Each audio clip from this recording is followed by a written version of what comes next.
Naš današnji gost je gospod Igor Maroša, član uprave Mercatorja. Mercator je že skoraj 4 mesece v hrvaških rokah. Kaj se je v tem času že spremenilo za slovenske dobavitelje, za nas, potrošnike? Gospod Maroša, a lahko poveste, kaj se je že zgodilo v tem času? V Mercatorju se je v tem času zgodilo že marsikaj, čeprav verjetno še najmanj na področju slovenskih dobaviteljev in pa slovenskih potrošnikov v tem trenutku.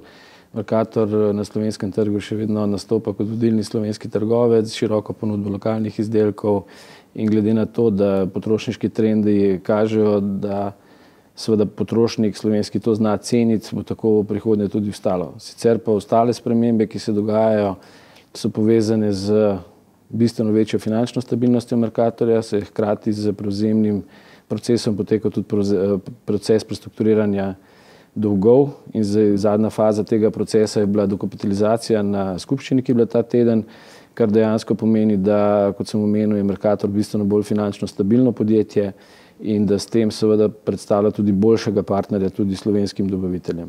Ostale spremembe se dogajajo v tej fazi predvsem na trgih, kjer se maloprodajni mreži Mercatorja in pa Konzuma na Hrvaškem in v Bosni in pa Ideje v Srbiji prepletajo, torej združujemo maloprodajne mreže na Hrvaškem v Konzum in v Bosni, v Srbiji pa bosta v prihodnje ostala dve blagovni znamki trgovin, torej Roda, ki je že prej funkcionirala v okviru Mercator skupine, in pa Ideja, tako da tam ohranjamo strategijo dveh formatov. To so zdaj te ključne spremembe, ki se v prvi fazi integracijskih postopkov dogajajo.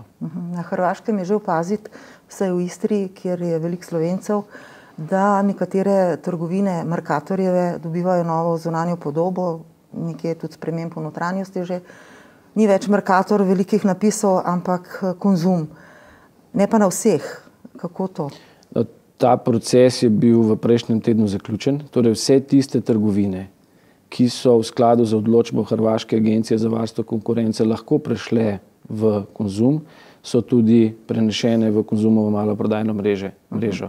Ostale so pa tiste trgovine, ki jih v skladu z odločbo Agencije za varstvo konkurence moramo dezinvestirati ali v konkurenci ali prodati ali kakorkoli že, ker bi sicer koncentracija v določenih regijah Konzumove mreže bila prevelika. Zato še vedno ta dvojnost obstaja, ampak v osnovi treba poudariti predvsem na Hrvaškem, da je to verjetno ena najbolj pozitiven del prevzema ta, da je Mercator, ki je imel s poslovanjem na Hrvaškem dolga leta velike izzive, s tem večji del svojih problemov rešil. So bile težave očitno prej z Mercatorjem na Hrvaškem. Ampak v teh trgovinah Mercatorjevih, ki so še ostale, ki pravite, da bojo šle v odprodajo ali kakorkoli že, se še da kupovati z Mercator.piko. Slovenci smo bili navajeni, ker smo pač letovali na morju, vikende imajo nekateri, da so kupovali v Mercatorjevih trgovinah z Mercator.piko. Zdaj to očitno ne bo več možno v teh Konzumovih trgovinah, kaj pa v Mercatorjevih in dokdaj še lahko? Najkasneje do 6 mesecev po zaključku prevzemne ponudbe bo tudi te trgovine ne bodo več Mercatorjeve in posledično tudi s Piko na Hrvaškem ne bo mogoče več plačevati. Tako da seveda, kar je logična posledica tega, da je potrebno maloprodajne mreže na teh trgih, kjer se preklapajo, enostavno poenotiti. S poenotenjem maloprodajnih mrež pa seveda pridejo zraven tudi vsi ostali atributi posameznega trgovske verige, torej lojalnostni program, trgovske znamke in tako naprej. Ampak na ta način bo novi lastnik izgubil kar nekaj potrošnikov, ker po mojih izkušnjah in po pogovorih z ljudmi, ki so kupovali ves čas v Mercatorju, jih Konzum nekako že zdaj jih ni privlačen, jih odbija ravno zato, ne vem, ta nacionalna nota je izpostavljena. Glejte, hrvaški trg ocenjujemo kot visoko konkurenčen. In seveda na drugi strani za potrošnike dobro, da imajo izbiro in seveda mislim, da bo vsak potrošnik tudi na Hrvaškem izbral tisto trgovino, ki bo v smislu celovite ponudbe, tako blaga kot ugodnosti in tudi lojalnostnega programa izbral tako, ki pač temu potrošniku ali potrošnici najbolj ustreza. Tega se seveda vsi zavedamo in to so pač tveganja, ki jih vsaka taka transakcija prinese za sabo. Kaj pa to pomeni za slovenske dobavitelje v te vaše trgovine? Pa trgovska blagovna znamka Mercator je bila tudi prisotna. Kaj to pomeni za slovenske dobavitelje?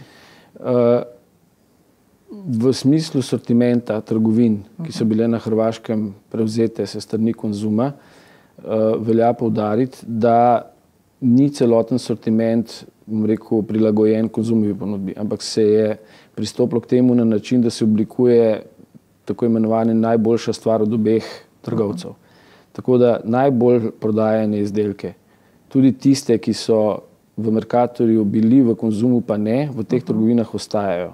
In to je eden od načinov, seveda, kako tisto tveganje, ki smo ga v prejšnjem vprašanju obdelali, kako ga minimalizirati, ker seveda razumemo, da potrošnik je navajen kupovati svoje izdelke in to smo tudi na Hrvaškem zagotovili, da bo to tudi naprej.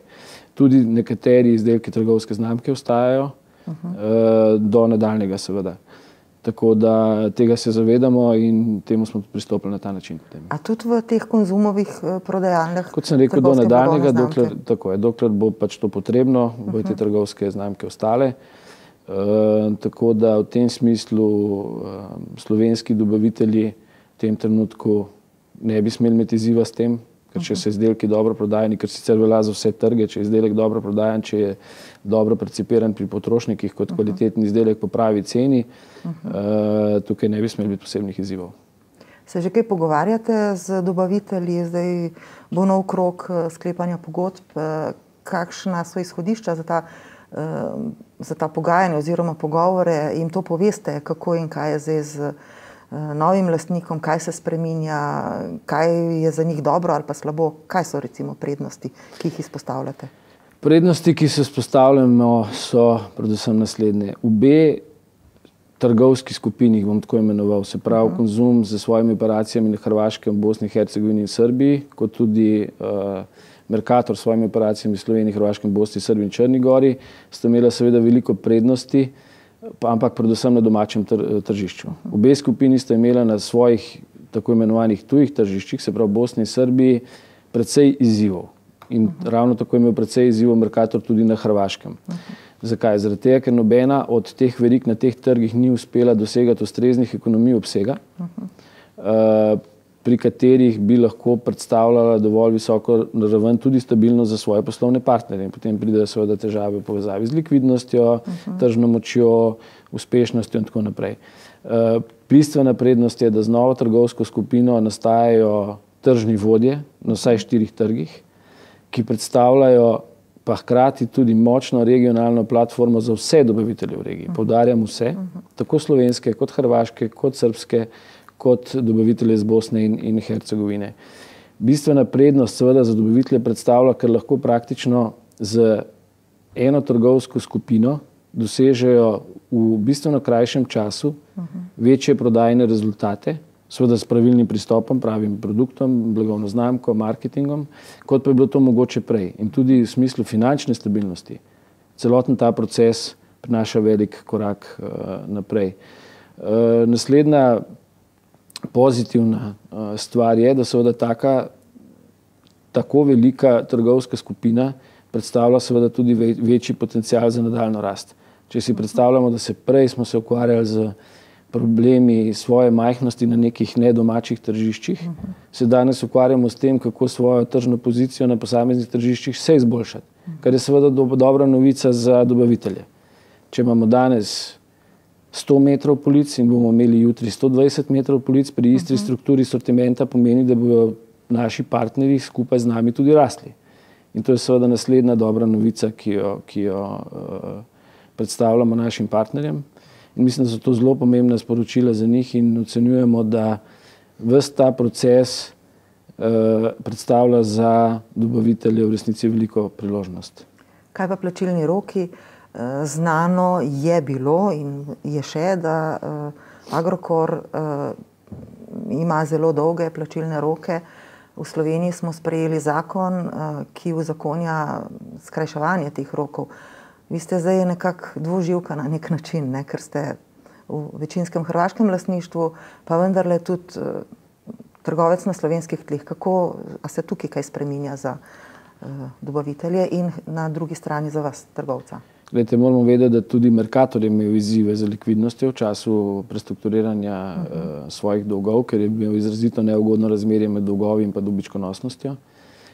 Že z tega vidika se seveda za slovenske dobavitelje strani Mercatorja zadeva izboljšuje in Mercator seveda kot ne glede na izvor lastništva še vedno slovenski trgovec mora spoštovati lokalno zakonodajo. V tej smeri v Mercatorju tudi delujemo. Likvidnostni izzivi so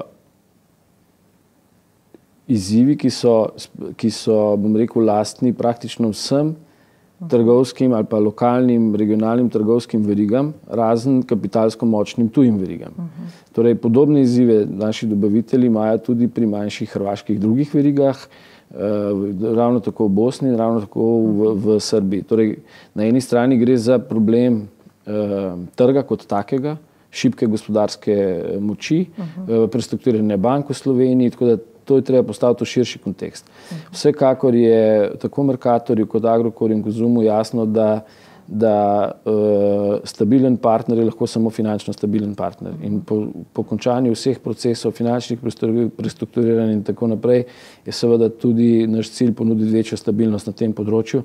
Je pa seveda treba vedeti, da se to ne da narediti čez noč.